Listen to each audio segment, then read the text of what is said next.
Baik, bismillahirrahmanirrahim. Assalamualaikum warahmatullahi wabarakatuh.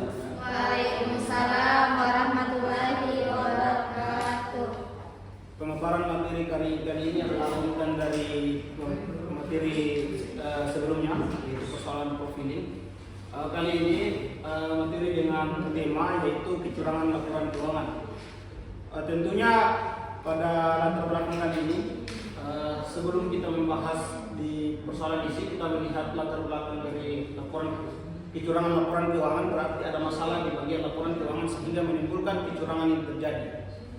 Kemudian masuk pada pembahasan yang pertama, yaitu jenis-jenis laporan keuangan.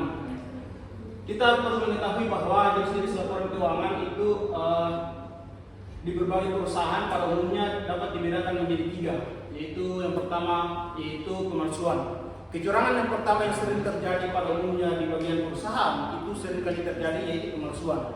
Banyak sekali kasus-kasus yang kita lihat di tanah air sendiri, baik di perusahaan, baik di lingkup pemerintah, itu sering terjadi yang namanya pemalsuan. Baik itu pemalsuan data diri, pemalsuan berkas, itu dinamakan sebagai pemalsuan. Komputer fraud dapat dilakukan melalui penggunaan sistem, dalam hal ini processing oleh yang tidak berhak. Artinya komputer pada perusahaan itu sering diakses oleh teman-teman rekan kerja yang membutuhkan rahasia perusahaan. Kemudian yang ketiga yaitu dapat dicapai menggunakan software. Software dalam perusahaan yang menjadi kerahasiaan akhirnya bisa diketahui oleh banyak orang karena ada oknum-oknum yang tidak bertanggung jawab. Faktor yang mempengaruhi efisiensi pasar modal yang pertama yaitu informasi yang akurat dan transparan, yang kedua regulasi yang efektif, teknologi yang maju, kualitas manajemen perusahaan, kemudian keterlibatan investor yang aktif. Seorang investor sebelum melakukan investasi kepada sebuah perusahaan, dia harus mempunyai finansial, dia harus mempunyai analitis yang mendalam, dia harus memiliki manajemen risiko. Artinya dalam melakukan pengambilan keputusan melakukan investasi, dia harus mengetahui manajemen risiko-risiko apa yang akan dia terima, dan yang berikutnya adalah kemampuan secara psikologis untuk bagaimana dia kesehatan secara psikologis untuk menerima segala dampak dari investasi yang dia lakukan. Kemudian yang berikutnya adalah manfaat dari hubungan kerjasama, yaitu meningkatkan kepercayaan investor, membuka peluang bisnis, dan meningkatkan reputasi. Mengoptimalkan sumber daya, meningkatkan kinerja perusahaan. Yang berikutnya adalah strategis membangun hubungan. Yang pertama adalah komunikasi efektif, kerjasama strategis, keterbukaan dan transparansi, kepatuhan regulasi, dan pengembangan jaringan. Baik, mungkin itu saja presentasi dari kecurangan laporan keuangan yang dapat saya paparkan. Mungkin ada teman-teman yang memberikan pertanyaan atau sanggahan mengenai presentasi kali ini. Saya persilahkan. Dari siapa? Ya, silakan. Baik, terima kasih atas kesempatan yang diberikan. Apa saja tantangan yang sering dialami atau dihadapi seorang investor dalam kegiatan pasar modal? Oke, dari Armi. Oke, baik. Sebelumnya terima kasih atas kesempatan yang telah diberikan. Sebelumnya perkenalkan, nama saya Armi. Di sini tadi sempat dibahas tentang bagaimana kondisi kecurangan laporan keuangan. Nah, kalau dipikir di sini seringkali pasti dipicu akan kinerjanya yang dimana ini bisa akan berdampak merugikan perusahaan itu sendiri. Nah, menurut Anda bagaimana langkah utama dalam pencegahan yang efektif untuk mengurangi risiko untuk mengurangi kecurangan risiko keuangan? Mungkin itu saya kembalikan. Baik, saya Muhammad Damir. Pertanyaan saya itu, apa peran estimasi dan konsumsi dalam pengakuan pendapatan, dan bagaimana hal ini dapat terjadi disalahgunakan? Baik, terima kasih atas kesampatannya. Pertanyaan saya itu, apa dampak dan pembagian dari kecurangan laporan keuangan terhadap reputasi perusahaan? Oke, mungkin saya ingin menjawab pertanyaan dari teman-teman. Yang pertama dari Nur Afida, yaitu tentang investor pada pasar modal.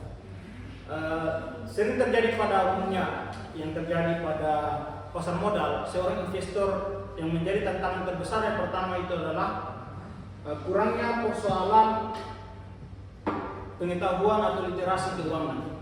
Ini sering terjadi kepada investor, sehingga para investor pemula kurangnya literasi keuangan kepada investor, sehingga seorang investor itu seringkali dapat resiko, yaitu investor bodoh. Baik, saya melanjutkan menjawab pertanyaan dari saudari Arni, yaitu cara untuk mengurangi risiko kecurangan laporan keuangan. Jadi kalau kita mengutip dari pimpinan besar kita di tanah air, yaitu katanya Bang Anies Baswedan, kecurangan pada laporan keuangan itu sering terjadi itu karena 3 hal.